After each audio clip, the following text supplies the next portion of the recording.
Study device में आप सभी का एक बार फिर से स्वागत है। तो आज के इस वीडियो में हम लोग बेसिक मैथ्स का पेपर सोल्यूशन करने वाले हैं। कल मैंने स्टैंडर्ड मैथ्स के पेपर सोल्यूशन का वीडियो अपलोड कर दिया था, आप जाके उसे देख सकते हैं। तो आज 17 मार्च 2023 को बेसिक मैथ्स का पेपर हुआ था, उसका सोल्यूशन आज हम लोग करने वाले हैं। तो देखिए, हम लोग विभाग ए से शुरुआत करते हैं। इसमें पहला क्वेश्चन दिया है कि विधान सत्य है या असत्य, आपको ये बताना है। तो इसमें लिखा है कि 17 और 23 का मासा ज्ञात करना है आपको, और वो एक आता है सत्य है या असत्य। तो आपको देखना है 17 और 23 दोनों अविभाज्य संख्या हैं, और दोनों अविभाज्य संख्याओं का मासा हमेशा कितना होता है, एक। तो ये विधान आपका कैसा है, सत्य। इसके बाद अब आपको दूसरा क्वेश्चन दिया है कि पी एक्स बराबर x square minus 7x plus 10 में शून्यकों की संख्या 3 है। तो आपको देखना है ये एक द्विघात समीकरण है जिसकी पावरफुल घात क्या है, 2। यहाँ पे एक्स स्क्वायर लिखा है, तो जिसकी घात 2 होती है उसके शून्यक भी 2 होते हैं। त्रिघात समीकरण के शून्यक 3 होते हैं, लेकिन द्विघात समीकरण के शून्यक 2 होते हैं। तो ये आपका विधान गलत है, ये विधान गलत है। अगर इसकी जगह 3 की जगह 2 दिया जाता तो आपका विधान सही हो जाता। अगला क्वेश्चन है आपका कि यदि साइन ए बराबर 1 तो ए का मान 90 डिग्री। इसमें आपको क्या करना है, साइन 90 डिग्री का मान देखना है आपको। टेबल में जो त्रिकोणमितीय टेबल होता है उसमें साइन 90 डिग्री बराबर ए दिया है, तो आपको ए बराबर 90 दिया है, यानी आप इधर ए रख सकते हो ए की जगह, तो ए बराबर 90 आ गया आपका। तो ये विधान आपका कैसा है, सही है। इसके बाद साइन ए तथा कोज ए का मान कभी भी 1 से अधिक नहीं होता। हाँ, ये विधान एकदम सही है। साइन ए का मान 0 से शुरू होता है और 1 पे ख़त्म हो जाता है। कोज ए का मान 1 से शुरू होता है और 0 पे ख़त्म हो जाता है, यानी 1 से अधिक नहीं होता है, 1 से कम ही होते हैं हमेशा इनका मान। 5 आपको दिया है कि दो धन पूर्णांक p और q, जिसमें p का मान आपको ab² दिया है और q का मान आपको aq(b) दिया है।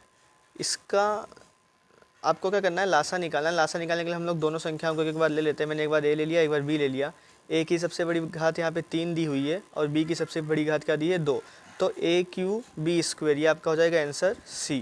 Question number 6। क्वेश्चन नंबर 6 में आपको दिया है कि ग्राफ या, तो देखिए क्वेश्चन नंबर 6। क्वेश्चन नंबर 6 में आपको दिया है ग्राफीय विधि से समीकरण युग में 6x माइनस 3y प्लस 10 और 2x माइनस वाई प्लस 9, ये दो समीकरण आपको दिया है। इसमें से आपको बताना है कि आपकी रेखाएं नीचे 4 में से कौन से प्रकार की होंगी। तो आप देखिए, हम लोग इसको कैसे रखते हैं, हम लोग इधर लिखते हैं a1 में a2, b1 में b2 और c1 में c2। इन सभी का मान रख देते हैं। a1 का मान हो जाएगा 6 और a2 का मान हो जाएगा 2, b1 का मान हो जाएगा 3 और b2 का मान आपका हो जाएगा -1। उसके बाद c1 का मान आपका कैसा हो जाएगा, c1 का मान आपका हो जाएगा 10/9, c2 का मान 9। अब आप इसको कट करोगे, 3 1 3 3 2, अब आप इसको कट करोगे, 2 1 2, 2 3 6, यानी ये दोनों बराबर हैं और ये बराबर नहीं है। तो जब आपका एक पद बराबर होता है तो वो कैसी रेखा होती है, हमेशा समांतर रेखा होती है। अब देखिए क्वेश्चन नंबर 7। क्वेश्चन नंबर 7 में क्या बोला है आपको, यदि द्विघात समीकरण ax² plus bx plus c बराबर 0 है, जहाँ पे आपको a का मान 0 नहीं रखना है, तो दो भिन्न वास्तविक मूल होते हैं। तो आपको याद होना चाहिए कि दो भिन्न वास्तविक मूल हमेशा कैसा होता है, d इज ग्रेटर देन 0। तो d का फॉर्मूला क्या होता है, d का फॉर्मूला होता है b² माइनस 4ac। d की जगह हम ऐसा लिख सकते हैं, इज ग्रेटर देन 0, तो b² minus 4ac is greater than 0 आपको ऑप्शन नंबर सी में दिया है, तो आपका ऑप्शन नंबर सी सही हो जाएगा। इसके बाद बोल रहा है क्वेश्चन नंबर 8 में कि बिंदु A जिसका मान है 0 और 6 और बिंदु B जिसका मान है 0 और -2, तो आपको क्या करना है, इनके बीच की दूरी ज्ञात करना है। तो इसका फॉर्मूला होता है x2 माइनस x1 का स्क्वायर। तो x2 और x1 आपको 0 दिया है, तो 0 का स्क्वायर 0 ही हो जाएगा। और फिर दूसरे नंबर पे होता है y2 माइनस y1 का स्क्वायर। y2 आपको दिया है -2 और इधर -6, तो माइनस माइनस प्लस हो जाएगा, यानी 8। 8 का स्क्वायर कितना होता है, 64। इन दोनों के ऊपर आता है अंडर रूट। अंडर रूट जब आप निकालोगे तो 64 का अंडर रूट क्या हो जाता है, 8, यानी आपका ऑप्शन नंबर बी सही है। अगला क्वेश्चन आपको दिया है कि गणित की परीक्षा में 80 में से 80 अंक मिले, उस घटना की संभावना ज्ञात करो। 80 में से 80 अंक मिले, यानी आपको 1 से लेकर 80 तक की संख्या लिखनी है। उसमें आपको 0 भी प्लस कर देना है। क्यों, क्योंकि 0 अंक भी आ सकता है 80 में से। तो 0 एक अंक प्लस 80 अंक, टोटल कितनी घटनाएं हो गई आपके पास? टोटल 81 घटना हो गई। और 80 में से आपको 80 मिले, यानी 80 एक अंक मिल रहा है आपको, यानी संभव घटना बटे में कुल घटना, तो 1/81। आपका उत्तर सी सही हो जाएगा। उसके बाद क्वेश्चन नंबर 10 देखिए आप।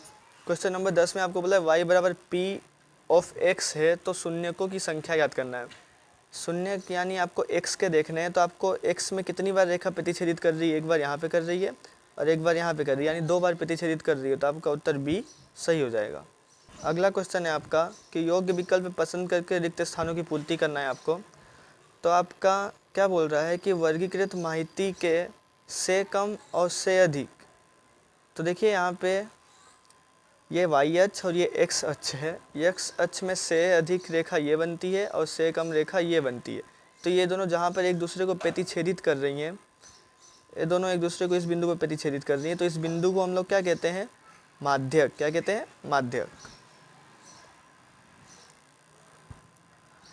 उसके बाद क्वेश्चन नंबर 12। क्वेश्चन नंबर 12 में आपको क्या बोला है? किसी भी निश्चित घटना की प्रायिकता कितनी होती है, या फिर किसी भी निश्चित घटना की संभावना वो हमेशा क्या होती है? 1।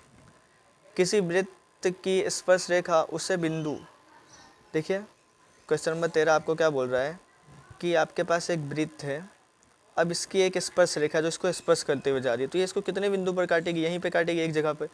तो ये इसको कितने बिंदु पर प्रतिच्छेदित कर रही है? एक बिंदु पर।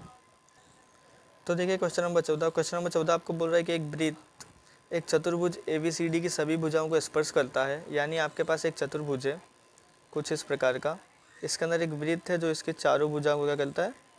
स्पर्श करता है। इसमें आपको नाम दे देना है ABCD। अब आपके पास AB 7 है, BC 3 है, CD 4 और AD आपको क्या करना है? ज्ञात करना है। तो इसका फॉर्मूला क्या होता है? सामने सामने की भुजाएं रख देते हैं हम लोग। AB प्लस में AB के सामने भुजा है CD बराबर AD प्लस में BC। ये हो जाता है इसका फॉर्मूला। आपको AB का मान कितना दिया है? AB का मान आपको यहाँ पे 7 दिया है, प्लस में CD का मान आपको कितना दिया है? 4 बराबर AD आपको ज्ञात करना है, और BC का मान आपको दे के रखा है 3। तो जब आप इन दोनों को प्लस करेंगे तो 4 और 7 कितना हो जाएगा? 11। ये प्लस वाला 3 इधर आ जाएगा तो माइनस, और AB यानी 11 में से 3 गए तो आपका आंसर कितना हो जाएगा? 8। तो देखिए आपका क्वेश्चन है क्वेश्चन नंबर 15। कोण थीटा वाले त्रिज्याखंड के संगत चाप की लंबाई बताना है आपको। अब आप देखिए इसमें आपको क्या बोल रहा है कि आपके पास एक वृत्त है, इस वृत्त का जो केंद्र है, ये केंद्र पे जो कोण बनता है इसका मान आपको थीटा दिया है। तो ये जो चाप है इस चाप की लंबाई आपको बताना है। तो इसका फॉर्मूला हो जाता है 2πr और कोण का मान आपको थीटा दिया है, 2πr थीटा बटे में 360। ये हो जाता है इसका मूल फॉर्मूला। लेकिन आपको यहाँ पे क्या घुमा के थोड़ा दिया है, तो आपको इसको क्या कर देना है? जस्ट आपको इसको 2 एकम 2 180 बार में कट जाएगा, यानी इसका मान हो जाएगा πr थीटा बटे में 180। और ये रहा आपका ऑप्शन नंबर 1 सही है। उसके बाद आपको क्या बोल रहा है कि किसी वृत्त की त्रिज्या का माप दुगना हो जाता है, उसके क्षेत्रफल दुगना होगा कि नहीं होगा, या फिर कितना? 4 गुना। तो यानी वृत्त की त्रिज्या का क्षेत्रफल क्या होता है? वृत्त की त्रिज्या का क्षेत्रफल होता है 2πr। उसमें जब आप गुणा कर दोगे 2 से तो हो जाएगा 4πr, तो इसको 4 गुना हो जाएगा वो। तो देखिए आपका यहाँ पे सेक्शन A कंप्लीट हो जाता है।